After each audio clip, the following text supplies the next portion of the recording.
Tapi selamat tinggal alatai selam sehujud karendem malempang.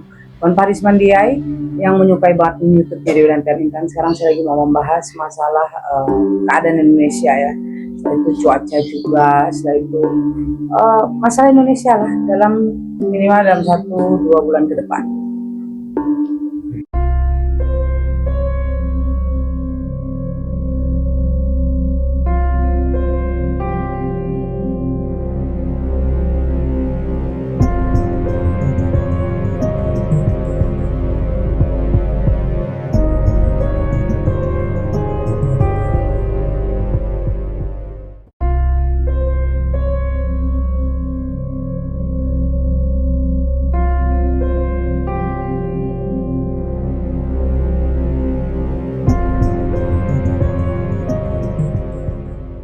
Isi alam sendiri untuk tahun ini mengingatkan sampai saat ini Indonesia masih tidak hujan dan bahkan ada juga mungkin kemarau yang mungkin sampai saat ini juga. Ya oke, kalau saya melihat memang ada kemarau ya, mungkin ada kemarau panjang, tapi akan ada hujan lebat juga yang perlu diperhatikan. Mungkin mulai dari Senin nanti,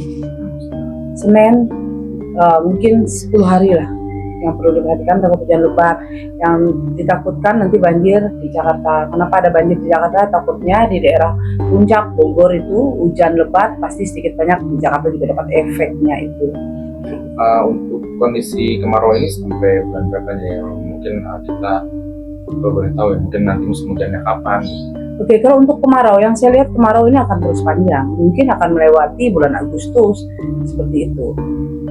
Nah, untuk cuaca ekstrim ini ada mungkin kesulitan air gas ini mungkin di dalam beberapa minggu atau bulan-bulan ini.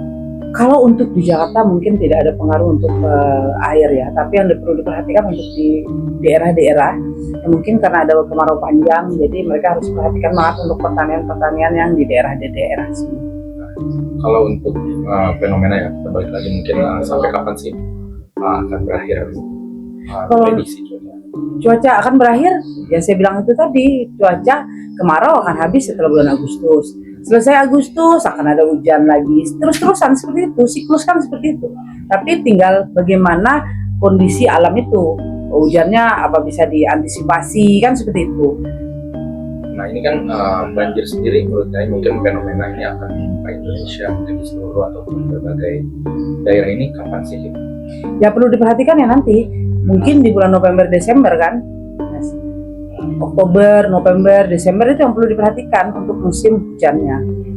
Mungkin yang mencolok dari penyebab banjir ini apa sih mungkin? Oke, kalau dilihat mencolok penyebab banjir ya pasti sedikit banyak ya keadaan siklus iklim ya udah nggak bagus lagi. Setelah itu kayak di daerah ada hutan, memang hutan lindung udah pada digundulin. Sebenarnya manfaat hutan lindung itu untuk apa sih? Sebenarnya itu untuk mempertahankan supaya penyerapan air lebih besar kan seperti itu. Ternyata hutan-hutan udah pada gundul, hutan lindung sudah tidak ada, udah mulai kecil hutan lindung kan seperti itu. Banyak dijadikan bisnis untuk kayak pertambangan macam-macam semua itu. Ya pasti dapat efeknya ya karena ulah manusia juga. Apakah akan menjadi pemberitaan nasional atau bahkan bisa dibilang memakan korbannya? Oke, kalau untuk pemberitaan nasional mungkin jawaban aku sih kemarau ya yang akan ada pemberitaan nasional. Saya itu banjir juga melanda nanti di bulan akhir-akhir tahun. Untuk fenomena gunung di Indonesia seperti apa sih? Oke, untuk gunung, untuk siok kuda api ya, energi api sangat besar tahun ini. Kenapa? Kita ada cuaca panasnya sangat sekali, terik sekali, panasnya luar biasa.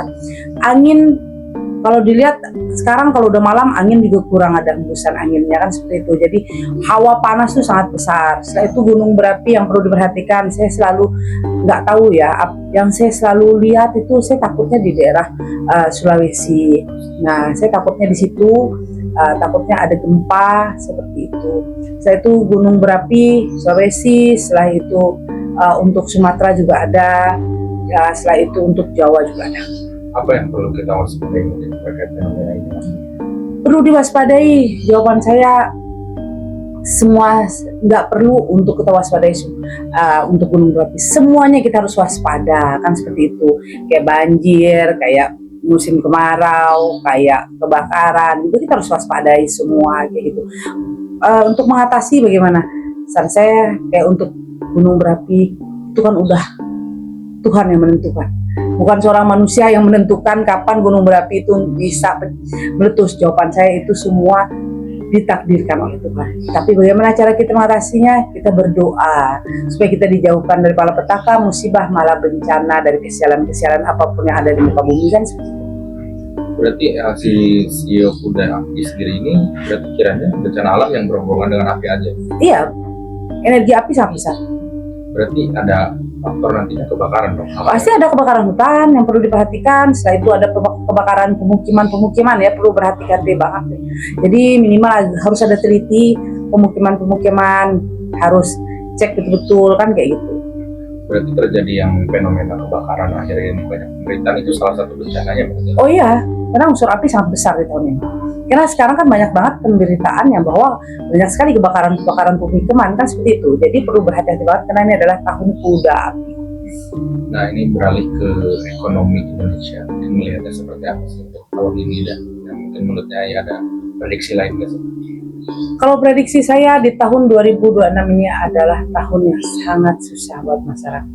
Sangat susah seperti itu. Susahnya ini karena ada faktor penyebab apa sih? Mungkin apakah kebijakan dari pemerintah atau ada hal-hal yang lain menurutnya?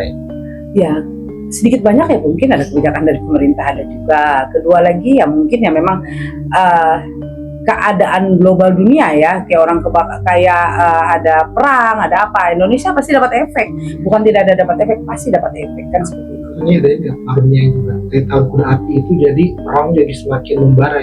Ya itu pengaruh itu kan, pengaruh dari unsur api ini. Jadi membuat orang tuh tidak bisa mengontrol emosi, egois. Setelah itu mau menang sendiri kan seperti itu. Jadi sampai kapan nih perang ini? Apakah sampai akhir tahun atau seperti apanya? Akan berlanjut terus sih.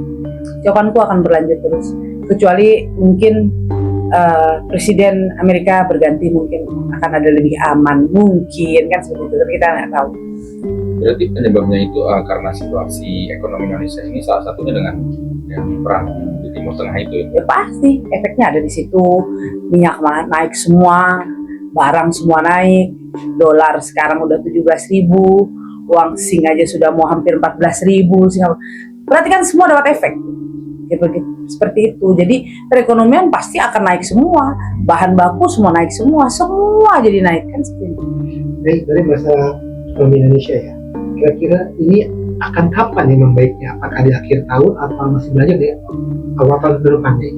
Kalau dibilang akan ada perbaikan, kita sih berdoa ya, semoga secepatnya ada baiknya.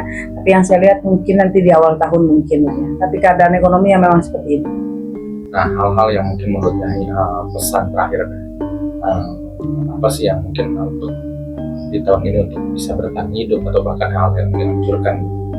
Oke, saran saya seperti ini lah. Ini bukan buat masyarakat aja, termasuk buat saya sendiri.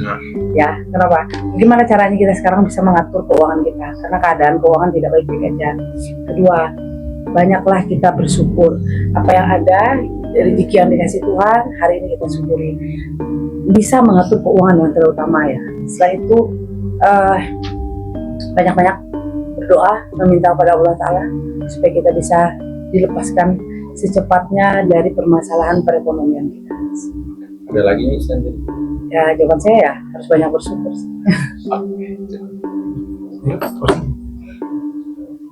Oke, kawan Pak Hari, siapapun yang nonton YouTube-nya Dewi dan Kanita, ini adalah penerawangan. Penerawangan ini bukan hanya untuk kalian, tapi untuk saya juga. Jadi bagaimana caranya kita bisa belajar mensyukuri apa yang ada. Tidak perlu kita mengeluh. Kalau kita selalu mengeluh dalam kehidupan, kita tidak akan bisa menjalani apa yang terjadi dan ke depannya. Lebih bagus mulai kita bersyukur, mulai kita introspeksi diri kita harus berubah bisa lebih baik ke depan.